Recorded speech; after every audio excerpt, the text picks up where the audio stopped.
رحم اللہ من اراد الفاتحہ.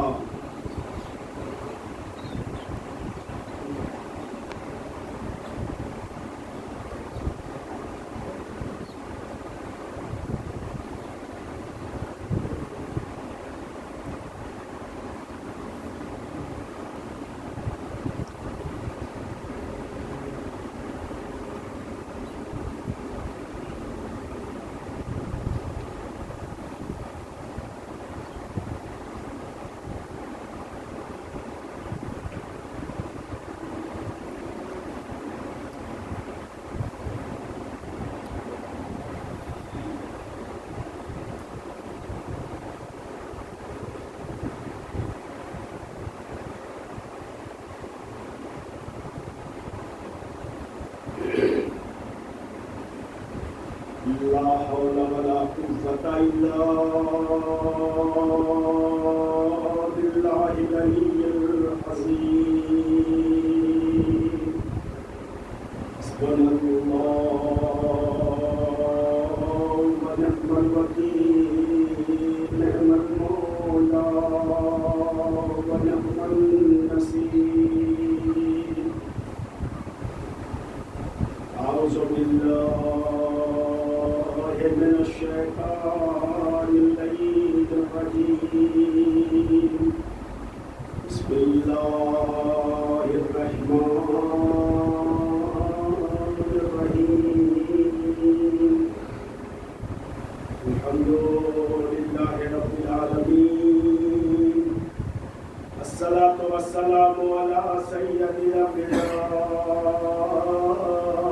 والمرسلين وخاتم النبيين الملقب بطه وياسين المصدق المصطفى الأمجد المحمود الأحمد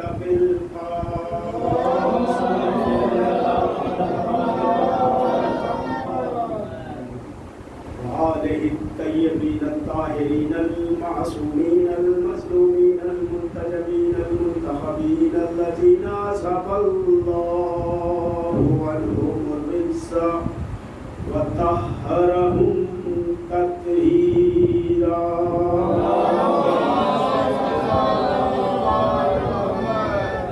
رحمة الله على أعدائهم وقتلتهم وقاسمي حقوقهم ومنكر فضائلهم أجمعين من ليلنا هذا إلى قيام يوم الدين. أما بعد فقد قال الله تبارك وتعالى وقوله الحق. بسم الله الرحمن الرحيم. إن الله اصطفاه عليكم وزاده بسطة في العلم والجسم. اللهم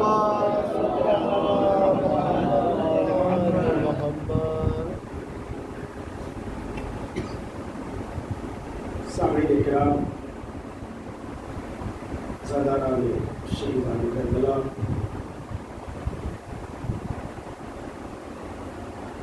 اب اس کے میں آیت کریمہ کے حوالے سے کچھ معلومات آپ کے ذہن و دل و دماغ تک منتقل کر سکوں.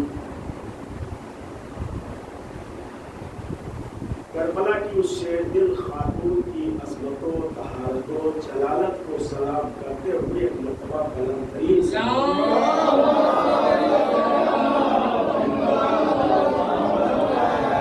محترم کائنات عبادت میں سب سے عظیم عبادت کا نام صلوات ہے.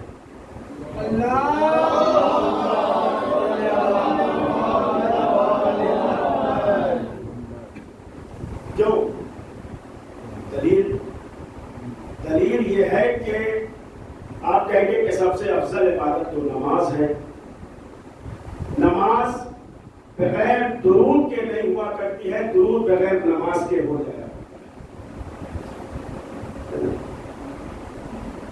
نماز کے لیے سورج کے نکلنے اور سورج کے غروب ہونے کی شرط رکھی گئی ہے، جبکہ درود اور صلوات کے لیے نہ سورج کے نکلنے کا ہم انتظار کریں گے نہ سورج کے غروب ہونے کا انتظار کریں گے۔ کائنات عبادت کی سب سے عظیم عبادت ہے یہ، اور یہ اتنی عظیم ہے، آپ مجھے بتائیے کہ نماز کو جب ہم پر فرض کیا گیا تو اللہ نے کہیں پر کہا ہو کہ ہاں ہمارے اوپر بھی فرض ہے نماز، مگر صلوات کے لیے کہا ہے۔ بسم اللہ الرحمن الرحیم، یہ قرآن کی آیت ہے، ان اللہ وملائکتہ یصلون علی النبی یا ایھا الذین آمنوا صلوا علیہ وسلموا تسلیما۔ اللہم صل علی محمد وآل محمد۔ فرض کرنے سے پہلے اپنی ذات کے اوپر صلوات کو فرض کیا ہے، یہ ہے عظمت اہل بیت۔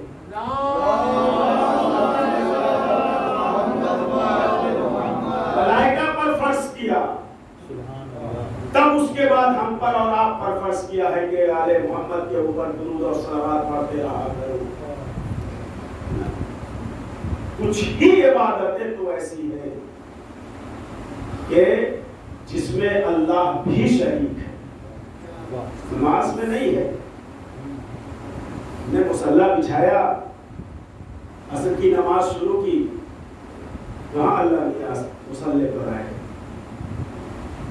ہم نے روزہ رکھا، کہیں پر دکھا دیجئے کہ اللہ نے کہا ہو کہ ہاں تم روزہ رکھو نا، ہم بھی تمہارے ساتھ روزے سے رہیں گے۔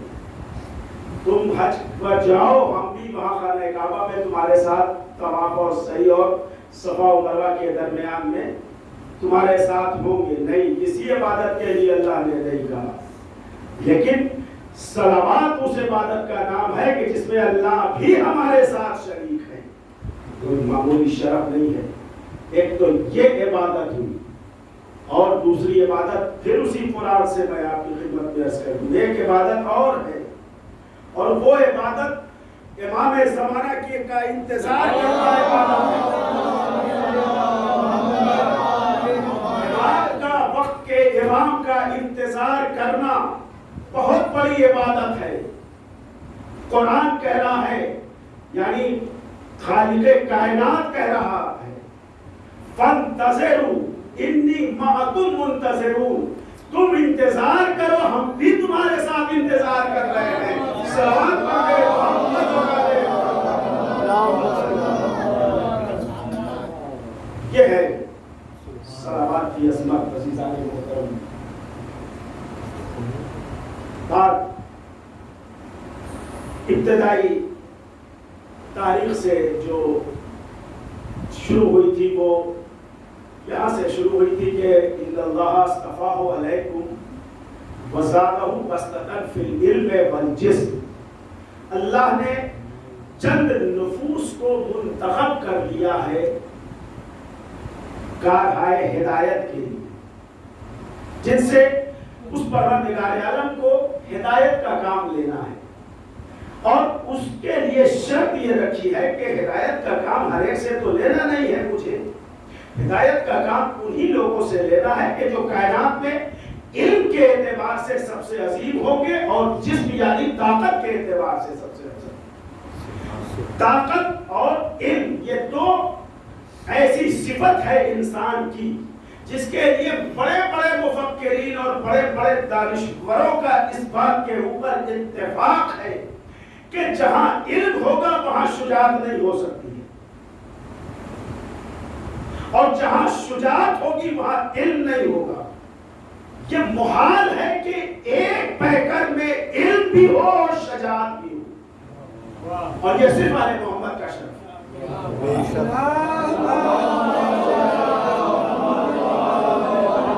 بس اور کہیں آپ نہیں مجھے دکھا سکتے ہیں کہ جہاں علم بھی کمال کی منزل پر ہو اور شجاعت بھی کمال کی منزل پر۔ یہ شرف اگر ملا ہے تو صرف آل محمد کے گھرانے کو، اسی خانوادے کو پروردگار عالم نے عطا کیا ہے۔ اس بات کے اوپر بھی علماء کا دانشوروں کا، مفکرین کا، مورخین کا اتفاق ہے، باقاعدہ اس پر میٹنگ ہوئی ہے، باقاعدہ اس پر ریسرچ ہوا ہے کہ کوئی صفت کسی خاندان کی اعلیٰ ترین صفت اس کے کتنے نسلوں تک پہنچتی ہے. اور فرمایا اعلیٰ ترین صفت کسی خاندان کی اس کے کتنے نسلوں تک جا سکتی ہے. تو بہت تحقیق کرنے کے بعد ان لوگوں نے یہ نتیجہ دیا کہ بہت زیادہ اگر صفتیں منتقل ہوں گی تو 3-4، لیکن اس کے بعد بھی کچھ لوگوں نے کہا نہیں چلیے اسے 7 نسلوں تک ہم مان لیتے ہیں. ایکسیپشن کیس میں 7 نسلوں تک کوئی صفت آنے والی نسلوں میں منتقل ہو سکتی ہے. مثلا کسی کا دادا بہت بڑا عالم ہے، اس کا بیٹا عالم ہو سکتا ہے، اس کا بیٹا عالم ہو سکتا ہے، اس کا بیٹا عالم ہو سکتا ہے. یہ میکسیمم اس نے کہا کہ میکسیمم 7 پشتوں تک جا سکتی ہے. ایسی بات سلام کرے عالم انسانیت اس خاندان کہ جہاں 14 نسلوں تک ایک ہی طریقے سے یہ صفتیں پہنچی ہیں. نہ علم میں کوئی کمی ہے، نہ علم میں کوئی کمی ہے، نہ عبادت میں کوئی کمی ہے، نہ ریاضت میں، نہ سخاوت میں. کسی بھی اعتبار سے آپ دیکھیں تو یہ گھرانہ سب کا سب برابر ہے. اور اگر برابر نہیں ہے تو پھر پروردگار عالم نے ان کا انتخاب کیسے کیا؟ اس لیے کہ انتخاب انہی کا کیا گیا ہے، سلیکشن انہی کا کیا گیا ہے کہ جو اپنے زمانے میں سب سے بڑا عالم ہے اور سب سے بڑا شجاع ہے. اللہ نے اس گھر کے افراد کا انتخاب کیا ہے. آج انہی افراد میں سے، انہی مقدس ذوات مقدسہ میں سے ایک ذات جن کی عمر پوری لائف جو ہے وہ فقط 25 سال کی، امامت کی پوری زندگی جن کی 25 برس ہے. 195 ہجری میں ولادت ہوئی ہے، 220 ہجری میں شہادت ہوئی ہے. اور یہ ہے ہمارے اور آپ کے نویں امام، امام محمد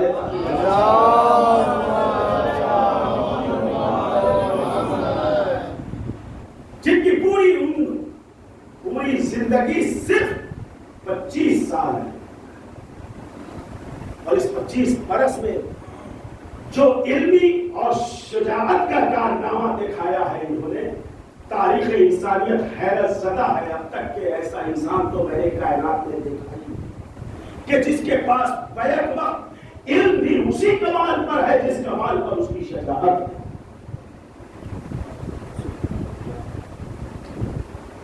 ایک شخص امام علی رضا علیہ السلام آیا اور آنے کے بعد اس نے کہا، فرزند رسول بیٹھا تھا، گفتگو ہو رہی تھی، دوران گفتگو اس نے کہا کہ فرزند رسول ایک مسئلہ ہے.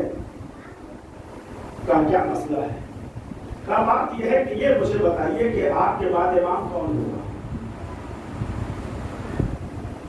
آپ کے بعد آپ کا جانشین کون ہوگا؟ تو امام نے بغیر غور و فکر کیے ہوئے فرمایا میرا فرزند ہوگا. اور اس وقت نویں امام کی عمر 3 برس کی تھی.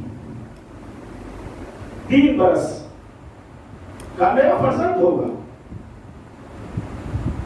یہ اتنی بڑی امامت کی ذمہ داری، اتنی بڑی ہدایت کی ذمہ داری، کائنات کے امام ہوں گے نا. کسی ایک محلے کے، کسی ایک شہر کے تو امام بننے نہیں جا رہے ہیں، حاکم بننے نہیں جا رہے ہیں. یہ تو ہدایت کی ذمہ داری، پوری کائنات کے ہدایت کی ذمہ داری ان کے اوپر ہوگی. اور آپ کہہ رہے ہیں کہ ہمارے بعد فرض کیجئے کہ اگر آج آپ کا انتقال ہو جائے تو کل وہ امامت کا عہدہ سنبھال لیں گے. سوچے ذرا سا کیا ٹپیکل سوال کیا ہے اس نے. فرض کیجئے اگر آج آپ کی شہادت ہو جائے انتقال ہو جائے تو بہرحال ایک امام کا ہونا ضروری ہے. زمین کبھی بھی حجت خدا سے خالی نہیں رہی ہے تو کسی نہ کسی کا ہونا ضروری ہے. آپ کہہ رہے ہیں کہ میرے بعد میرا فرزند ابھی ان کی عمر محض 3 سال کی ہے تو یہ 3 سال کا بچہ امامت کا منصب کیسے سنبھالے گا؟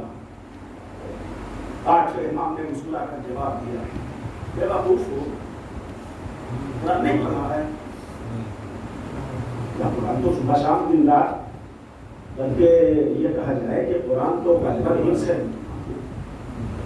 حافظ قرآن کا اس قرآن میں کہیں پر یہ بھی پڑھا ہے جہاں پر جناب عیسیٰ کے بارے میں بول رہے ہیں انی عبداللہ آتانی الکتاب وجعلنی نبیا. ارے ایک مقام پر جناب عیسیٰ نے تو کہا ہے، گہوارے میں کہا ہے. گہوارے میں ہونے کا مطلب یہ ہے کہ ابھی 3 برس نہیں ہوئے، ابھی 3 مہینے کے. تو جو 3 مہینے کا گہوارے میں رہ کر کے اپنی نبوت کا اعلان کر سکتا ہے، کیا 3 برس کا اپنی امامت کا اعلان نہیں کر سکتا ہے؟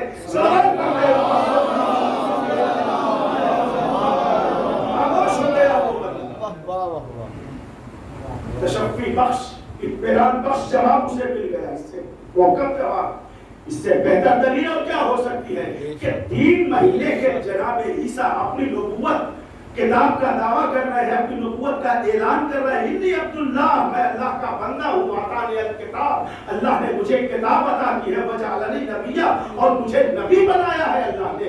3 مہینے کے جناب عیسیٰ اپنی نبوت کا اعلان کرے. اور یہی سے ایک بات اور، عالم اسلام کے منہ پر ایک بڑا تماچا ہے.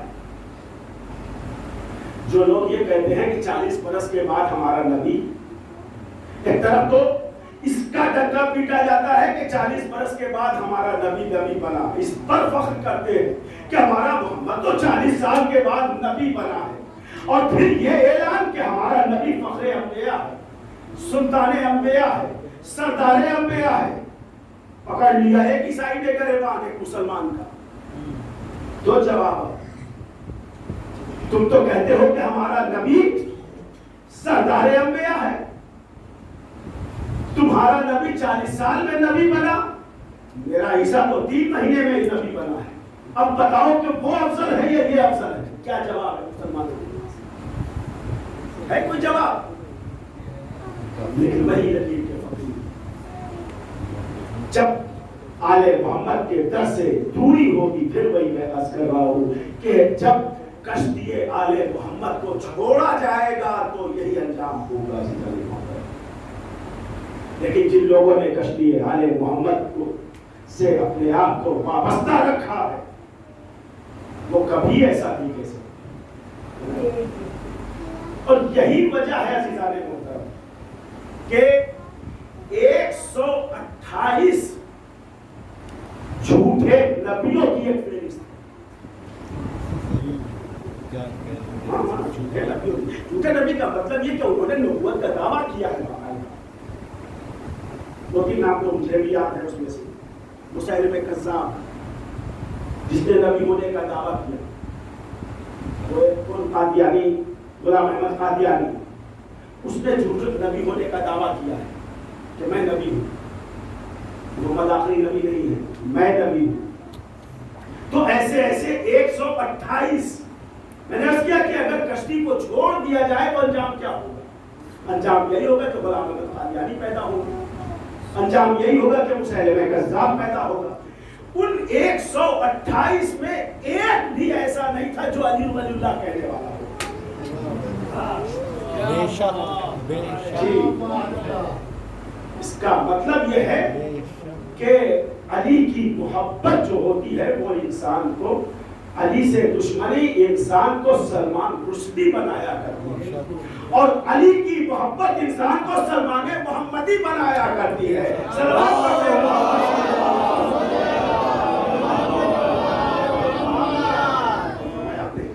128 میں سے ایک بھی علی ولی اللہ والے نہیں تھے کہ جنہوں نے نبوت کا دعویٰ کیا ہو. خود اپنی اوقات معلوم تھی، کہاں نبی کہاں. یہ ہے آل محمد کا درد، ایسے ایسے افراد اللہ نے جو انتخاب کیا ہے نگاہ مشیت سے، وہ یوں تھوڑی کیا ہے انتخاب، پرکھ کر کے، دیکھ کر کے، ان کے علم کو دیکھ کر کے، ان کی شجاعت کو دیکھ کر کے 3 برس کے نوے امام امامت کر کی ذمہ داری بہت آسانی سے کہہ دیا تھا 8ویں امام نے کہ ہمارے بعد ہمارا فرزند محمد تقی ہوگا. لوگوں نے اس پر بھی اعتراض کیا تو قرآن سے دلیل دے دیا. آئیے 9ویں امام کیا، میں پھر آپ اپنے ذہن میں رکھیے گا کہ فقط 25 برس کی عمر ہے، پوری لائف بس 25 ہی برس ہے، اور اس میں جتنی ذمہ داریاں ہیں امامت کی، کوئی چھوٹی موٹی ذمہ داری تھوڑی ہے، کوئی معمولی ذمہ داری نہیں ہے یہ امامت کی ذمہ داری. ہر ایک کو اس کے عقل اور اس کے معیار کے مطابق اسے مطمئن کرنا ہے، یہ امام کی ذمہ داری ہے. جو جس مسئلے کو لے کر کے آئے، اس لیے کہ بہرحال ہے تو اسی خانوادے سے تعلق رکھنے والے جس خاندان کے پہلی فرد نے سلوری کا دعویٰ کیا تھا. تو اگر معاذ اللہ خاکم بتہن کہیں پر بھی اگر لغزش ہو جائے تو یہ ان پر آ جائے گی، اور ان پر نہیں بلکہ اس مشیت کے اوپر، اس لیے کہ اس کا انتخاب ہو رہا ہے. لہذا ایسی سچویشن میں آپ دیکھیں کہ ذرا سا ماحول کیا ہے. فقط 7 برس کی عمر ہے ہمارے اور آپ کے 9ویں امام، 7 برس. مامون رشید ملعون حاکم وقت ہے، حالات کچھ ایسے بگڑ چکے تھے. چند روز قبل امام رضا کو بلایا تھا، ولی عہد بنایا تھا، پھر زہر دلوایا، امام کی شہادت ہو گئی. 9ویں امام مدینے میں تھے، کچھ ہی دن گزرے تھے کہ پھر وہی، یہ تو امام کی مصلحت ہوتی ہے، امام جانتا ہے، اس لیے کہ امام اپنے طرف سے کچھ کرتا نہیں ہے، وہ تو وہی چاہتے ہیں کہ جو وہ چاہتا ہے. جب مامون رشید نے 9ویں امام کو بغداد مدینے سے بغداد طلب کیا، بلایا جائے امام کو، امام آئے ہیں. 7 برس کی عمر تاریخ نے لکھا ہے، محض 7 سال ہے. امام آ گئے اس کے بلانے کے اوپر، بغداد میں ہے. ایک روز 9ویں امام بیت الشرف سے باہر نکلے، اور نکلنے کے بعد سڑک سے گزر رہے تھے، دیکھا کچھ بچے کھیل رہے ہیں.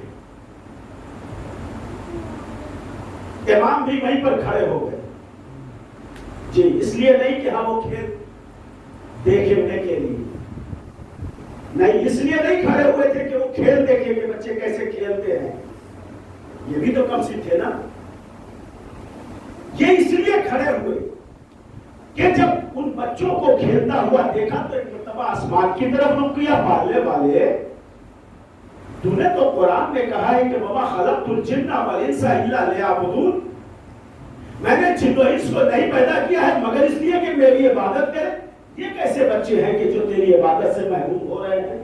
اس لیے کھڑے ہوئے، کھیل اور تماشا دیکھنے کے لیے نہیں کھڑے ہوئے. بہرحال ابھی کھڑے تھے، اسی اسنا میں کسی نے کہا کہ مامون رشید کی سواری آ رہی ہے. مامون رشید کی سواری لاہو لشکر کے ساتھ حاکم وقت ہے، بادشاہ سلامت ہے، پورے لاہو لشکر کے ساتھ مامون رشید کی سواری کا گزر ادھر سے ہوا. جیسے ہی سواری کو آتے ہوئے دیکھا، وہ سارے بچے جو کھیل رہے تھے سب فرار ہو گئے. امام اپنی جگہ پر کھڑے رہے. مامون رشید کی سواری قریب پہنچی، سواری کو روکا، سواری سے اترا، کہا آپ نے دیکھا نہیں حاکم وقت کی سواری آ رہی ہے، سارے بچے تو بھاگ گئے، آپ کیوں نہیں بھاگے؟ کہا اچھا، میرے 3 سوال ہیں، میں 3 وجہ سے یہاں سے بھاگ جاتا. اگر میں گنہگار ہوتا تو میں تیرے خوف سے بھاگ جاتا. اگر راستہ تنگ ہوتا تو میں راستے سے ہٹ جاتا، تیری سواری کے گزرنے کے لیے جگہ دے دیتا.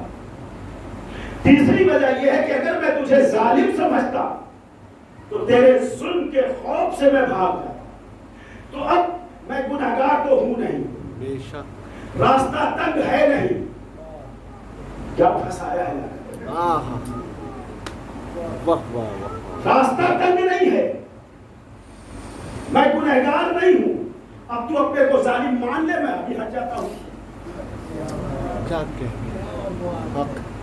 یہی صورت ہو سکتی ہے نا، گنہگار تو ہے نہیں ہم، راستہ تنگ بھی نہیں ہے. تیسری صورت بس یہی ہے کہ تو اپنے کو ظالم تسلیم کر لے، میں ابھی راستے سے ہٹ جاتا ہوں.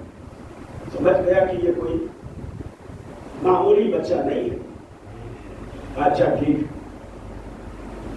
پھر چلا گیا وہ اپنا ایک شکاری باز لے کر کے وہ نکلا تھا شکار کرنے کے لیے. وہ گیا، اس نے اپنے باز کو ہوا میں اڑا دیا شکار کرنے کے لیے. وہ باز ہوا میں اڑتا ہوا ایک دریا پر پہنچا. سطح آب پر ایک چھوٹی سی مچھلی مچل رہی تھی. مامون رشید کے باز نے اس مچھلی کا شکار کیا. شکار کرنے کے بعد وہ پلٹ کر مامون رشید کے پاس آیا اور اپنے جوش سے اس نے مچھلی کو مامون رشید کے ہاتھ میں دیا. مامون رشید نے اس مچھلی کو لیا، اپنی مٹھی کو بند کیا. سواری پلٹ کر پھر واپس آنے لگی، دیکھا امام پھر وہیں پر کھڑے. کہا آپ نے راستہ نہیں چھوڑا. امام نے کہا تو نے میرا جواب نہیں دیا. کہا اچھا ٹھیک، یہ بتائیے کہ میری مٹھی میں کیا ہے؟ امام نے کہا ہمارے، یہ امام کا جملہ ہے، تاریخ میں موجود ہے، آپ دیکھ لیں گے. امام نے فرمایا کہ ہمارے آباء و اجداد کو جبرائیل کے حوالے سے پروردگار عالم نے یہ کہا ہے کہ کائنات میں زمین اور آسمان کے درمیان میں دریا بہتا ہے. اور شہر میں کوئی حاکم ہوا کرتا ہے جو اپنی سواری پر سوار ہو کر اپنے ہاتھ میں شکاری باز لے کر جاتا ہے، اپنے باز کو چھوڑتا ہے، اس کا باز دریا سے مچھلی کا شکار کرتا ہے، لا کر اپنے حاکم کو دیتا ہے. حاکم اپنی مٹھی کو بند کرتا ہے. بند کرنے کے بعد امام وقت کے پاس آتا ہے اور اس کا امتحان لیا کرتا ہے. اتنا لمبا چوڑا جواب دیا امام نے. بھائی اس نے سوال کیا کیا تھا؟ میری مٹھی میں کیا ہے؟ امام بتا دیتے تھے. امام تھے، جانتے تھے کہ کیا ہے مٹھی میں، بتا دے سکتے تھے کہ ہاں تیری مٹھی میں کیا ہے. مجھ جیسے معمولی سے طالب علم نے امام کی خدمت میں دست ادب جوڑ کر سوال کیا، مولا ٹھیک ہے آپ نے بڑا خوبصورت جواب دیا ہے، بڑا اچھا جواب دیا، مگر یہ بتا دیجئے کہ آخر اتنا لمبا چوڑا جواب دینے کی کیا ضرورت تھی؟ کہا دادا کبھی کبھی مصلحت ہوا کرتی ہے، سوال چھوٹا ہو جواب بہت بڑا ہوتا ہے. میں نے کہا کیسے؟ پھر امام نے کہا کہ تو نے قرآن نہیں پڑھا ہے. وہ ہے قرآن. کہا اس قرآن میں جب اللہ نے جناب موسیٰ سے پوچھا تھا اے موسیٰ تمہارے ہاتھ میں کیا ہے، تو جناب موسیٰ نے کہا تھا میرے ہاتھ میں عصا ہے، میں اس پر تکیہ کرتا ہوں، میں اس سے اپنی بکریوں کو چراتا ہوں، میں اس سے پتے جھاڑتا ہوں. اتنا ہی تو سوال کیا تھا اللہ نے کہ تیرے ہاتھ میں کیا ہے. جناب موسیٰ کہہ دیتے کہ میرے ہاتھ میں عصا ہے. لیکن یہ اتنا لمبا چوڑا جواب دینا، اس کا مطلب یہ ہے کہ کبھی حبیب اور محبوب کے درمیان میں جو گفتگو ہوتی ہے اس گفتگو کو طول دے کر کے بھی اپنے علم کا اظہار کیا جاتا ہے. عزیزان محترم، پیغمبر مولا یہ امام نے یہ واضح کر دیا کہ دیکھو اگر میں فقط اتنا سا بتا دیتا کہ میری مٹھی میں مچھلی ہے تو میرے علم کا اندازہ تو ہو سکتا تھا، لیکن میری وسعت علم کا اندازہ نہیں ہو سکتا.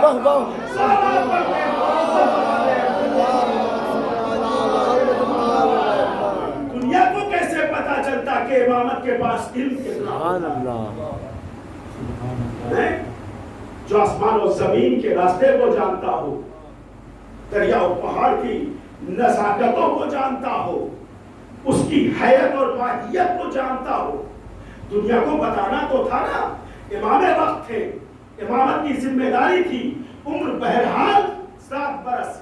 امام نے یہ بھی واضح کر دیا کہ دیکھو امام سن و سال کا پابند نہیں ہوا کرتا ہے.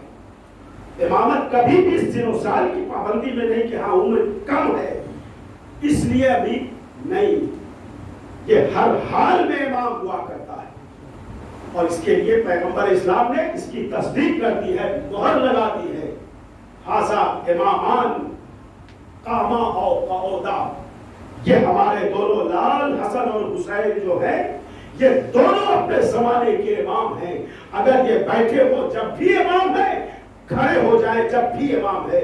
مولا یہ کہنے کا کیا مطلب ہے کہ بیٹھے ہو امام ہے، کھڑے ہو تو امام ہے؟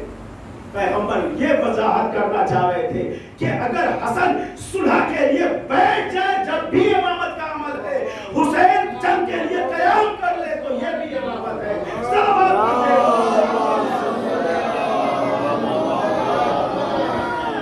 یہ ہے امامت کوئی معمولی منصب نہیں ہے، امامت کوئی معمولی عہدہ نہیں ہے۔ یہی تو وجہ ہے کہ جناب ابراہیم کو اللہ نے نبی بنایا، جناب ابراہیم کو اللہ نے رسول بنایا، صاحب شریعت بنایا، خلیل بنایا، عبد بنایا، سارا منصب دے دیا، اس کے بعد بھی جناب ابراہیم کے اندر پالنے والے وَمِن ذُرِّيَّتِي، میری ذریت میں جب جناب ابراہیم کا امتحان ہوا ہے اور جناب ابراہیم اپنے امتحان میں کامیاب ہوئے ہیں تو جناب ابراہیم نے دست دعا بلند کیا ہے، پالنے والے وَمِن ذُرِّيَّتِي، میری ذریت میں بھی۔ جب اللہ نے کہا نا کہ انی جاعلک للناس اماما، میں تمہیں لوگوں کا امام بنا رہا ہوں، تو فوراً جناب ابراہیم نے دست دعا بلند کیا، پالنے والے یہ منصب میرے نسل میں بھی دے دیں۔ بھئی نبوت ملی تو جناب ابراہیم نے دعا نہیں کیا، رسالت ملی جناب ابراہیم نے دعا نہیں کیا، خلت کے درجے پر فائز ہوئے جناب ابراہیم نے دعا نہیں کیا، لیکن جب منصب امامت پر فائز ہوئے، اس کا مطلب یہ ہے کہ جناب ابراہیم بھی امامت کے منصب کی اہمیت کو سمجھ رہے تھے، وہ یہ جان رہے تھے کہ نبوت تو ختم ہو جانے والا منصب ہے، امامت قیامت تک باقی رہنے والا منصب ہے۔ صلوات پڑھتے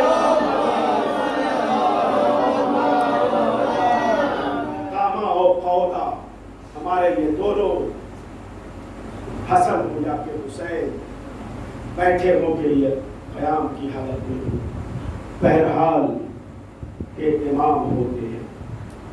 اثر باب ازار 3 محرم ہو گئی، بڑی تیز رفتاری کے ساتھ یا بے اثر گزرتا چلا جا رہا ہے۔ ابھی تو اس بی بی کی بارگاہ میں ہم لوگوں نے آنسوؤں کا نذرانہ پیش ہی نہیں کیا ہے، جس مقصد کے لیے ہم نے فرش ازا بچھایا تھا تاکہ جی کھول کر اپنی شہزادی کی بارگاہ میں آنسوؤں کا نذرانہ پیش کریں گے، ان کے لال کا پرسہ پیش کریں گے۔ ابھی تو جی کھول کر رونے بھی نہیں پائے تھے کہ یہ دن گزرتے چلے جا رہے ہیں۔ خدا آپ کی اس عبادت کو قبول فرمائے، آپ کے آنسوؤں کے نذرانے کو شہزادی قبول فرما لے جائیں۔ بڑا خوش نصیب ہے وہ بندہ کہ جن کے آنکھوں میں آنسو زہرا کے لال پر آتے ہیں، زہرا کے لال کا مصائب سننے کے بعد جن کی آنکھوں میں آنسو آ جاتے ہیں، کیونکہ یہ آپ کے آنکھوں کے آنسو نہیں ہیں، یہ حسین مظلوم کربلا کے جسم پر لگے ہوئے زخموں کے مرہم ہے جنہیں شہزادی اپنے رومال میں جذب کر کے لے جایا کرتی ہے۔ بس ارباب ازا ختم کیا میں نے مصائب۔ واقع کربلا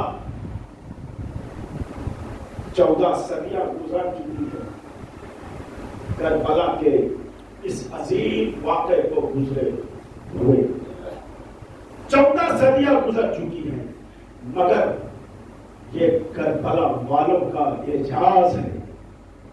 لاکھ پہرے لگائے گئے، بہت سے باندھ باندھے گئے، لیکن نہ پہرا کام کر سکا نہ باندھ کام کر سکا۔ ہر پہرے کو توڑ کر کربلا کا واقعہ ہم تک اور آپ تک پہنچ چکا ہے۔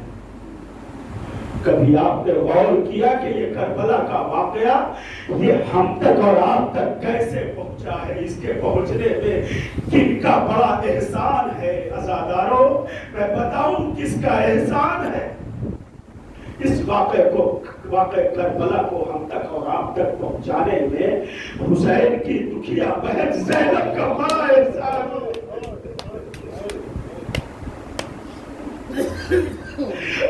بی بی شام کے دربار میں اگر حسین کے نام کی فرش ازا نہ بچھائی ہوتی تو ہم فرش ازا سے بہت محروم ہو جاتے.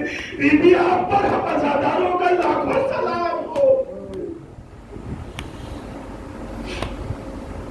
تو شہزادی زینب کا احسان ہے, جناب محمد باقر کا احسان ہے, اور واقع کربلا جو ہم تک پہنچا ہے اس میں روایت کے اعتبار سے پیغام تو مجھے کرنا ہے کہ جب جناب مختار کی حکومت آئی ہے, جناب مختار کی حکومت آئی ہے اور جناب مختار نے کربلا کے شہیدوں کے قاتلوں کو گرفتار کروایا ہے, اور گرفتار کرنے کے بعد جب وہ شقی جناب مختار کے پاس آتے رہے, باری باری سے جناب مختار انہیں بلاتے رہے اور پوچھتے رہے بتا تو نے کیا کیا, بتا تو نے کیا کیا ہے. ایک ایک قاتل سے جناب مختار پوچھ رہے ہیں بتا تو نے کیا کیا ہے. کسی نے کسی جرم کا اقرار کیا, کسی نے کسی جرم کا اقرار کیا, کسی نے کسی جرم کا اقرار کیا, مگر ایک شقی تھا جو کانپنے لگا, اے امیر مختار مجھ سے نہ پوچھو کہ میں نے کربلا میں کیا کیا ہے. جناب مختار نے کہا تجھے بتانا پڑے گا ورنہ یہ کوڑا تیرے لیے حاضر ہے. بہت اصرار کے بعد ایک مرتبہ اس نے کانپتے ہوئے لہجے میں کہا مختار اگر سن سکو تو سن لو. ارے جب کربلا میں شام ہو گئی, شام قریب آئی, ارے جب خیمے چل چکے تھے تو میں نے اپنے نیزے کی علی کو شہزادی زینب کے سر کی طرف بڑھایا. ارے ایک مرتبہ نیزے کی علی سے زینب کے سر کی نگاہ اتارا, آئے مختار خشکا کر گر گئے. میں کہوں گا مختار آپ نے بیوی کے سر سے چادر اترتے نہیں دیکھا, ذرا سید سجاد کے دل سے پوچھئے. وہ شقی کہتا ہے کہ مختار اور آگے بتاؤں, کہا مختار نے پتا کیا کیا, اس نے کہا میں نے نیزے کی علی سے نگاہ اتاری, آہستہ آہستہ میں نے قریب کیا, لے کر سیدھے پڑا پر گیا, عباس کے بھئیے پر ڈال دیا. اے عباس, ارے تم زینب کے پردے کا محافظ تھے, یہ دیکھ میں جیسے رکھی جا.